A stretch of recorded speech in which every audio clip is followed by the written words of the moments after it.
Vamos a abrir la charla Fibromialgias y problemas del sueño, la pesadilla del médico. Para esto damos la bienvenida al doctor Sergio Francisco Ramírez García, neurólogo, neurofisiólogo, especialista en docencia de la Universidad de Somnología. En este momento trabaja con nosotros en CAIRE IPS. Bienvenido, doctor. Bienvenido. Gracias por la presentación. Al comité científico y a toda la parte logística, muchas gracias por tenerme acá. Cuando leí el título que me mandó Alejandro, dije, ¿yo qué voy a hacer? Y aquí tenemos un experto en inteligencia artificial. Dije, esta es la salvación. Pero podría ser la excepción completa de la regla, porque aquí la clínica, el interrogatorio, el conjunto de las juntas médicas y el martillo son los que hacen el diagnóstico. Aquí no necesitamos tantas cosas. Miren, alguna vez le pregunté a un profesor mío, profe, ¿qué es la fibromialgia? Y él me contestó, esa vaina no existe, mío. Y estoy hablando de una persona de muchos años de experiencia. Bien, en el transcurso de los años, recuerdo ahora en San Rafael, hace unos 20 años, me llega una paciente de unos 40 años, cuadriparética, que le dolía absolutamente todo. Entonces fuimos a examinarle, claro, diagnóstico diferencial, todas las miopatías que ustedes quieran, le dolía absolutamente todo, el screening completo el reumatológico y todo negativo. Bien, la respuesta era una enfermedad psiquiátrica. Y hoy en día me tocó hacerlo al revés. Llegaban esos pacientes, inclusive con tutela, para que pudieran darles el tratamiento adecuado. El primer error que cometíamos, el signo, el síntoma, que es diferente. Si uno se detiene acá, la semiología clásica va a ser el diagnóstico diferencial. Aquí una electromiografía no me sirve absolutamente para nada, excepto en casos muy especiales y puntuales dentro de la comorbilidad. Entonces, no me sirvió, doctor, la inteligencia artificial. ¿No me está corriendo?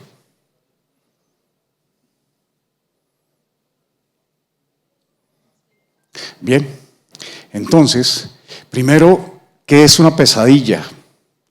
La otra es que me dice, definamos una pesadilla. Es el conjunto de sueños terroríficos que producen ansiedad, miedo y me despiertan. El término semiológico es fantasmagoria. Ese término de fantasmagoria lo adquieren los médicos a partir de Dante Alighieri cuando describe los pacientes con narcolepsia que presentan esa sintomatología, y ellos no son la excepción de la regla para que tengan no me está basando esto, la fibromialgia. Y esta es la definición oficial. Hasta el día de ayer a las 12 de la noche, no sé, en este momento había casi 13.000 estudios relacionados del sueño y fibromialgia, de todos los tipos, pero estos son los académicos que están de libre publicación. Y dice que es un dolor crónico, más de 3 meses. Idiopático, no sabemos por qué pasa. Segundo, que está acompañado de dolor de todo el cuerpo y con alteraciones del sueño y cambios a nivel de tipo, con cambios de ansiedad y depresión. La epidemiología dice que es más frecuente en mujeres con una relación de 9-1 entre los 20 y los 40 años. Los hombres no están exentos y que hay factores genéticos y ambientales que están dirigiendo y empeorando en un momento dado la sintomatología del paciente. Y miren cómo es costoso. Un día de fibromialgia en la Reina Sofía, un día, vale 2 millones de pesos. Aproximadamente. La llegada de ese paciente con dolor y su comorbilidad.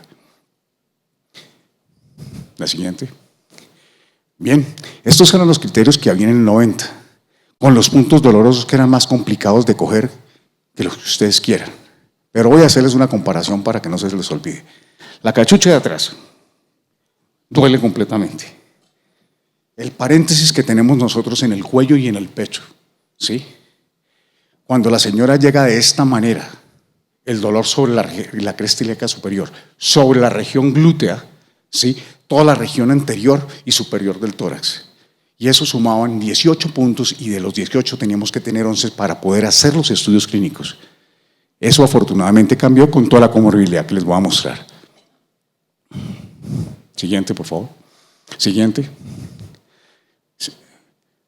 Esta es la nueva clasificación, la actual. Pasaron unos buenos años y ya no son puntos dolorosos, sino puntos sensibles, y que tengamos esos puntos en 4 de 5 de las secciones. ¿Cuáles secciones? La región anterior y posterior del tórax, abdomen respectivamente, miembro superior derecho e izquierdo, los miembros inferiores, la región posterior. Y en total son 9 regiones las que tenemos.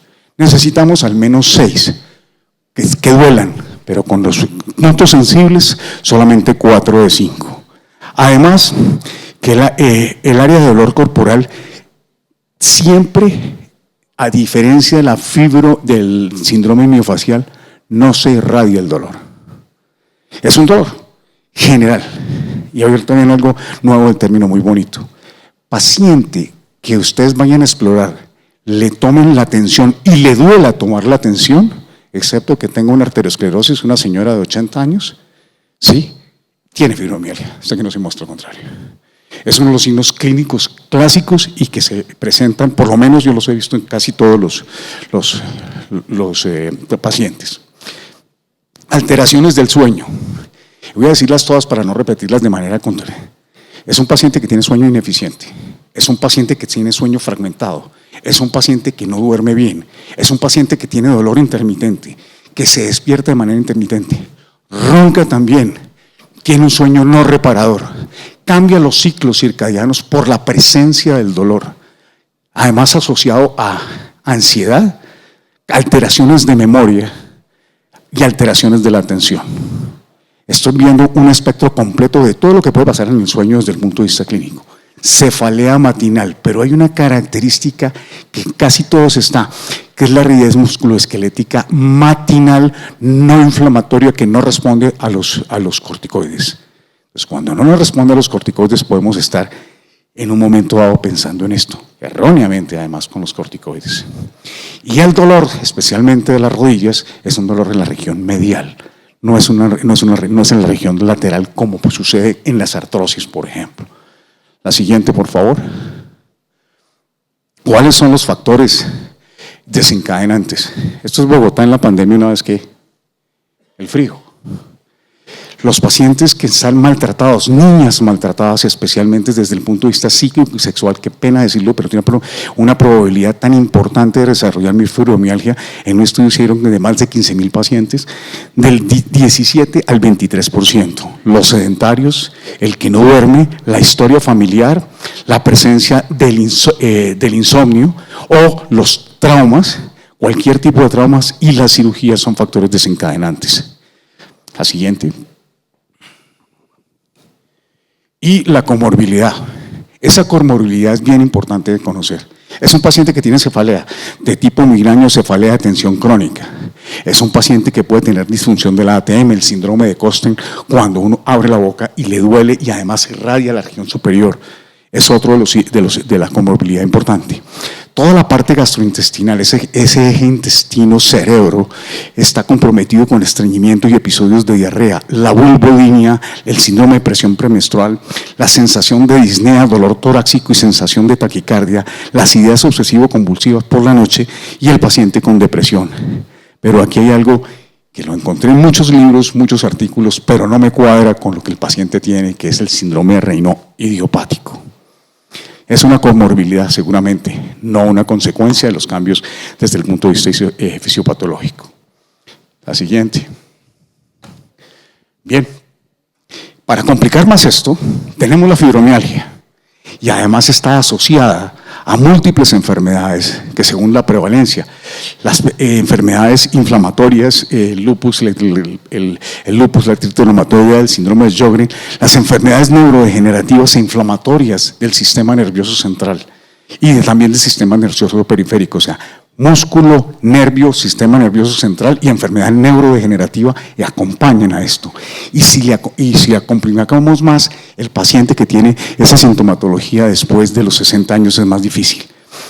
Clave, casi en todos los trastornos de la fibromialgia con trastornos del sueño son pacientes que van con depresión, ansiedad o un trastorno obsesivo compulsivo. Algunos hacen psicosis.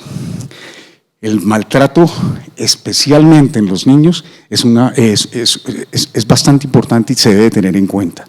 Otros como el hipotiroidismo. Y miren qué patología del sueño específica está asociada. Tenemos el insomnio, definitivamente no es el más frecuente. Luego sigue el síndrome obstructivo de sueño, el síndrome de piernas inquietas, alteraciones del ciclo circadiano, la narcolepsia y otros. En los niños se puede presentar en pacientes que tienen especialmente sonambulismo y las fantasmagorias reales con episodios confusionales del despertar de los niños. Es frecuente que se presente. La siguiente. Bien, ¿por qué pasa esto? Como la mayoría de nuestras enfermedades hay factores ambientales, factores psicosociales, como el que les decía del maltrato, y la predisposición genética. Las dos patologías están relacionadas con esto. La siguiente, por favor. ¿Y esto cómo se traduce en el sistema nervioso central? La siguiente. Espera, pero esto no me está funcionando. La anterior. Se produce una alteración, no se inhibe el dolor de alguna manera. O sea, todo dolor generalmente viene de los nervios sensitivos de tacto, dolor, temperatura. Ascienden a la médula espinal, de la médula espinal va a los sitios altos del tallo cerebral y también del tálamo y del tálamo a las diferentes cortezas. Y ahí podemos diferenciar si es tacto, dolor, temperatura y además tener el afecto y la conducta que nosotros vamos a tener sobre el dolor. Ese rechazo de que me van a pegar una patada y hago esta defensa es el reflejo de toda esa parte frontal que está descendiendo y aumento la frecuencia cardíaca cambiando al nivel de la óvula, de la ínsula, a nivel de los opérculos torácicos y finalmente ese movimiento coordinado lo hago a través de la inhibición del cerebelo. Esto aquí está, digámoslo, todo aumentado. ¿En dónde está la lesión? Puede estar en la periferia, puede estar en la parte central. Sin embargo, puede ser, a mi modo de ver, estar actuando absolutamente todos. ¿Qué conlleva esto? A que el umbral del dolor se amplifica. Cualquier paciente tocada, un paciente que siente, lo tocan y siente alodinia. Un paciente que siente también hiperalgesia. Estoy haciendo un estímulo doloroso, pero no lo suficientemente doloroso para que la respuesta sea tan grande. Amplifica la respuesta del dolor. Al amplificar la respuesta del dolor va a amplificar todas las respuestas autonómicas y muy probablemente por eso se presentan las sensaciones como el síndrome de Raynaud. Y esto va a conllevar a un trastorno de la conducta del dolor. Si esto está persistente, el paciente es el que nadie quiere ver. Es la señora que llega y lo pellizca a uno, va a tocarla y lo pellizca a uno. ¿Sí? Esa es una reacción real del lóbulo frontal en esos pacientes, como se ha demostrado desde el punto de vista funcional en los pacientes que tienen esto a nivel frontal con disminución de la perfusión. La siguiente. Bien. También el influjo familiar autosómico dominante o autosómico recesivo, pero también por mutación del receptor más importante que ellos tienen desde el punto de vista excitatorio, que es la serotonina, y las mutaciones que existen de esas proteínas de los neurotransmisores a través de las células. Y miren lo que han comparado. Este estudio, que es bastante importante, tiene 236,000. ¿Y cuál es el factor de mal pronóstico para decir que un paciente va a desarrollar la fibromialgia? Uno, la duración del sueño es corta. Segundo, los ronquidos, el insomnio y la combinación de ellos. Miren la respuesta tan importante. Entonces vamos a tener un círculo vicioso. Y esa es la dificultad que uno tiene en el diagnóstico y también en el tratamiento. La siguiente. Bien. Nadie sabía, porque no encontraba algo evidente, pero hay un aumento de las interleuquinas y el factor de necrosis tumoral.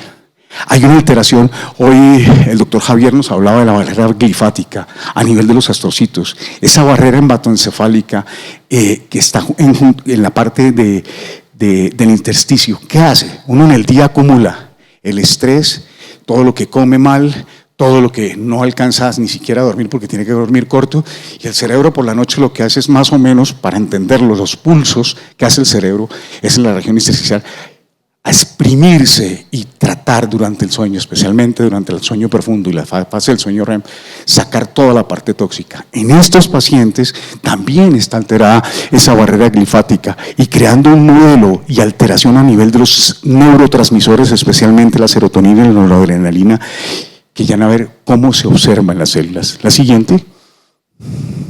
Esta es una célula normal. Aquí tenemos la doble capa lipídica, tenemos los canales, las capas proteicas de los canales, aquí los cambios de sodio, de potasio y de cloro cuando hace producir la despolarización y los diferentes tipos de receptores para neurotransmisores y neuromoduladores. En los pacientes con fibromialgia, la siguiente, aumenta el número de esos receptores.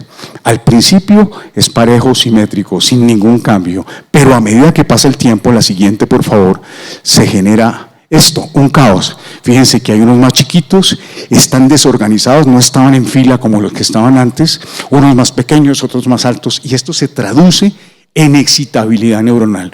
Unas excitabilidad pequeñas, otras grandes, y eso en fisiología se llama las famosas crisis fápticas centrales, que se van a ver reflejadas en los pacientes con disfunción a nivel de las resonancias funcionales y las tractografías. La siguiente, por favor.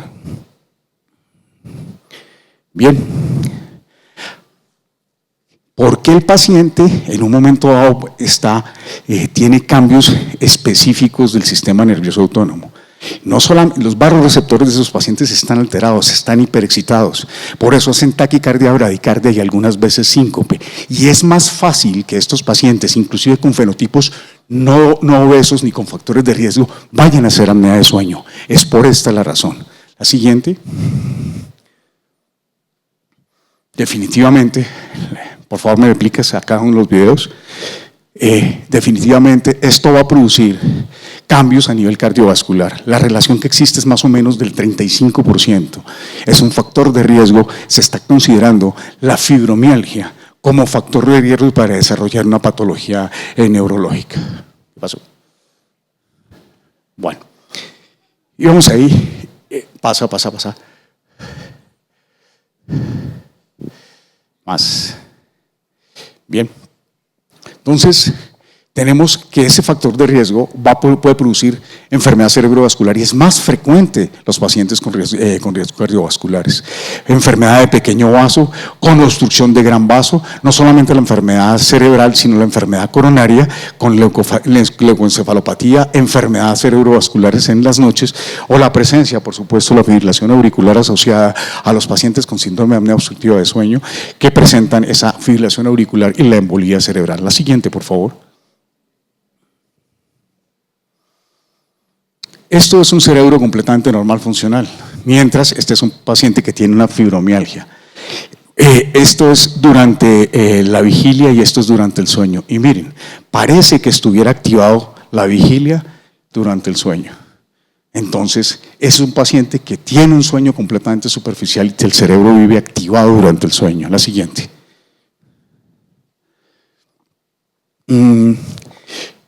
Uno de los artículos recientes es estos pacientes que tienen apnea de sueño están asociados con la pérdida del dorso del hipotálamo. Y recuerden que el hipotálamo es el que nos regula los ciclos circadianos, ¿sí? Y se observa más en pacientes que tienen apnea de sueño, que fue como en el estudio. Entonces, además de tener la apnea de sueño, el ciclo circadiano del paciente va a cambiar. Y ese cronotipo es el que hay que tener en cuenta, porque cuando el cronotipo es un solo cronotipo es probable que tengamos un tratamiento exitoso, pero cuando el cronotipo no lo podemos nosotros predecir, el tratamiento va a ser complicado. La siguiente. Bien, y esta es la otra evidencia donde esto no es una enfermedad psiquiátrica, esto es una enfermedad orgánica que tiene compromiso central y periférico. Hay una lesión de las fibras pequeñas y esas fibras pequeñas que ustedes ven aquí, esto es algo normal y ustedes miren cómo disminuyen las fibras y esto es sobre la córnea y esto ha sido en pacientes controles y en pacientes que tenían síndrome de Sjögren. Eso es una fibra pequeña y ese diagnóstico lo podemos realizar nosotros. Y la otra, de un artículo viejo que saqué pero lo encontré, la siguiente por favor. La siguiente es la evidencia de tanto dolor y tanto desgaste muscular. Hay cambios a nivel muscular, la biopsia es anormal, alteraciones en las fibras Z, de la estructura de la fibra muscular. Y además de tener esa estructura, tiene vacuolas y se empieza a deteriorar el músculo porque le falta energía. Para que me entiendan y sea más fácil, es como cuando uno sube, el carro le sube la velocidad y no le hace el cambio, siempre en primera. Al estar siempre en primera, finalmente se funde y produce los cambios. La siguiente, por favor.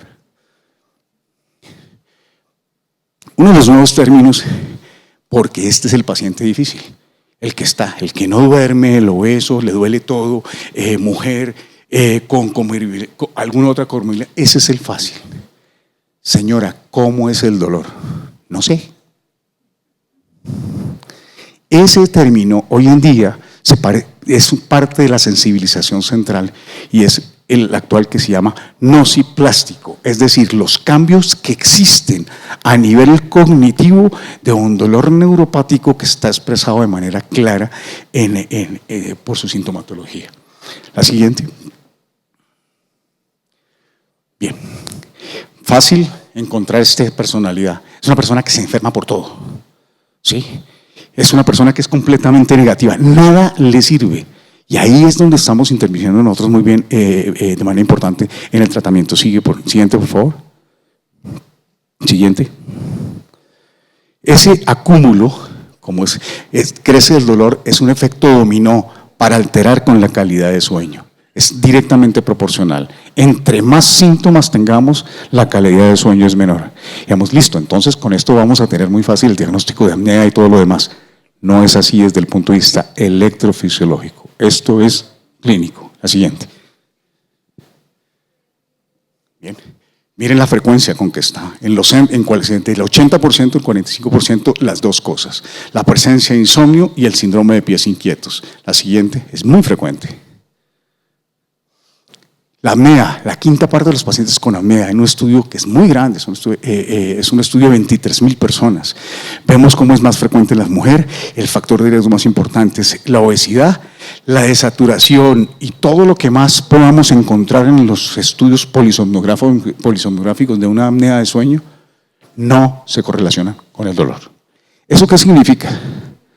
Significa que primero son dos entidades aparte. Dos, son comórbidas, la una con la otra, pero hay que estudiar. El tratamiento de la apnea de sueño va a mejorar los parámetros de la apnea, los síntomas de apnea de sueño, no los de la fibromialgia, excepto en algunos. La siguiente. Sí. La evidencia es esta, que mejora el estado de ánimo, mejora la sensación de dolor, mejora también la disfunción que tiene el paciente, pero no es la solución. La siguiente. La siguiente. Bien, hay pocos estudios colombianos. Traje pues el más fácil de bajar, digámoslo así, de la información.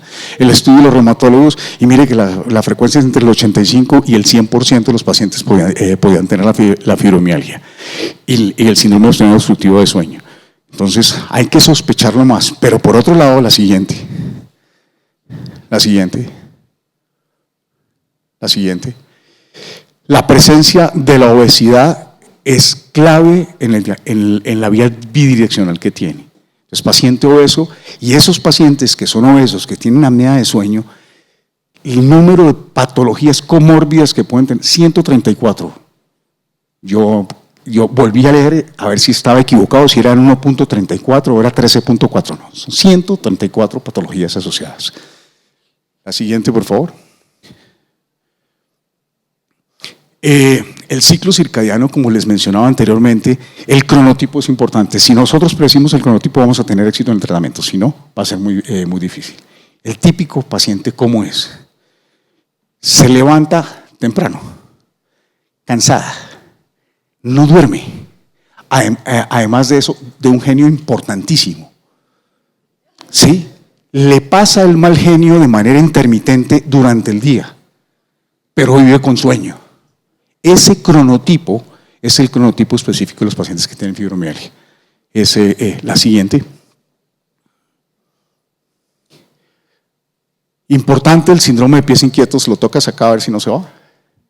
Importante el paciente que tiene el síndrome de pies inquietos es que el tratamiento, los antidepresivos tricíclicos y los selectivos de la serotonina y los recaptadores de la serotonina y los duales producen síndrome de pies inquietos. El mismo tratamiento de la fibromialgia empeora los síntomas del sueño. Entonces puede ser un círculo vicioso y hay que tenerlo en cuenta. La siguiente.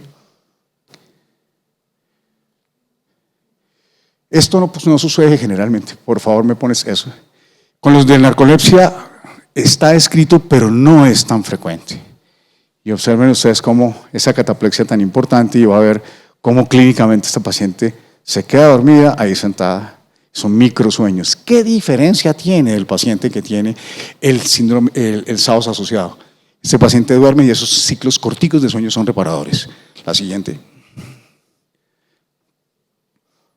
Clarísima la evidencia que está con las enfermedades inflamatorias, especialmente la artritis reumatoidea, pero luego le sigue la psoriasis, el síndrome de Sjögren y el lupus asociadas al síndrome de fibromialgia. Es decir, puede tener además otras patologías asociadas directamente con miopatías, neuropatías y lesiones del sistema nervioso central, como se observa acá en la siguiente.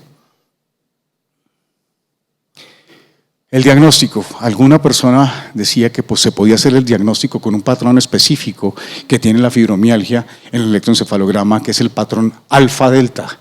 O sea, son intrusiones de alfa, despertares de alfa durante el sueño profundo. Y que ese número de alfas está relacionado con el número de microdespertares y el número de puntos dolorosos. Eso solamente en un artículo se alcanzó a demostrar. Sin embargo, ese patrón se puede observar en los pacientes con fibromialgia. Busquen lo que no es tan difícil.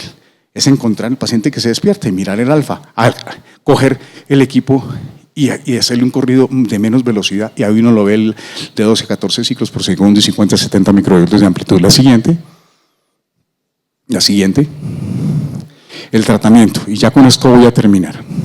Primero que todo, la educación. Todo el mundo ha hablado aquí de educación. Segundo, la higiene del sueño. El ejercicio, ¿cuál? El que el paciente pueda hacer. Está escrito el ejercicio chino clásico, está escrito el estiramiento, el pilates, pero que el paciente lo pueda hacer y se sienta bien. Pero si lo vamos a obligar, no va a tener absolutamente ninguna probabilidad que mejore. El aeróbico la va a deteriorar por eso que les mostré los músculos. Definitivamente el tratamiento de la terapia conductiva conductual disminuye muchísimo la depresión, la ansiedad y además la intensidad que tiene el dolor. La estimulación sensorial, ya sea la estimulación sensorial directa o la estimulación con estimulación magnética transcortical, ha disminuido la intensidad y especialmente el manejo, ayuda al manejo de la depresión y de los síntomas matinales. La hidroterapia, pues qué rico que a uno le hagan masajes en una piscina. Buenísimo, porque además también hay estudios que muestran una diferencia significativa. Y no se les olvide esta, por favor, la terapia conductiva conductual siempre. Y empieza por nosotros, explicándole al paciente, mire, tranquilo, esto no tiene una enfermedad grave. Escuchar al paciente. Tocar al paciente con respeto y explicarle que lo que tiene no es grave. Ya con eso, el paciente tiene otra cosa diferente. Segundo, decirle que va a haber momentos buenos y va a haber momentos malos. Y esos momentos buenos hay que aprovecharlos.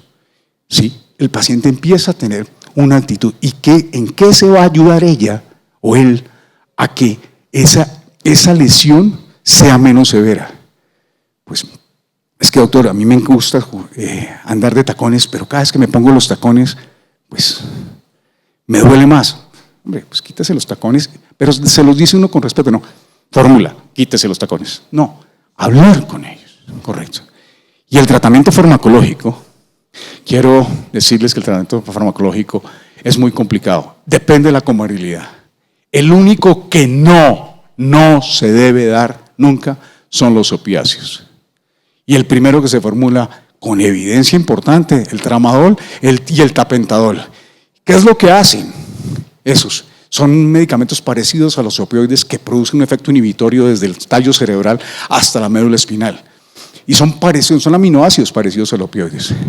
Al inhibir una inhibición, ¿qué hago? Una excitación. Desencadeno más dolor, más efectos colaterales y están relacionados con muerte súbita. De resto, los antiinflamatorios funcionan. Los antidepresivos tricíclicos y la fluoxetina tienen muy buen efecto. La duloxetina, los duales, es el que más evidencia tiene. Pero si a mí me preguntan el de elección cuál es, la pregabalina, porque mato 6 pájaros de un solo tiro. Ayer con el doctor Javier comentábamos. Analgésico, ansiolítico, inductor de sueño, manejo pies inquietos y no deteriora la parte respiratoria. Y a dosis bajas, si a cualquiera de nosotros nos van a meter 75 miligramos de pregabalina, pues es como tomarse una botella de whisky en una pepita y no gozársela, porque además produce ataxia. Esos medicamentos hay que hacerlos de manera siguiente. Y tener en cuenta los efectos colaterales, porque si a este le arranco pregabalina, le pongo tramadol, además de eso le pongo un antidepresivo, pues ¿quién se para? Nadie. Claro, está tranquila y no dice nada, pero está completamente sedada. El riesgo de accidentes de esos 2 medicamentos se acerca a 70 veces más y equivale a manejar en embriaguez grado 3. Muchas gracias y estoy con...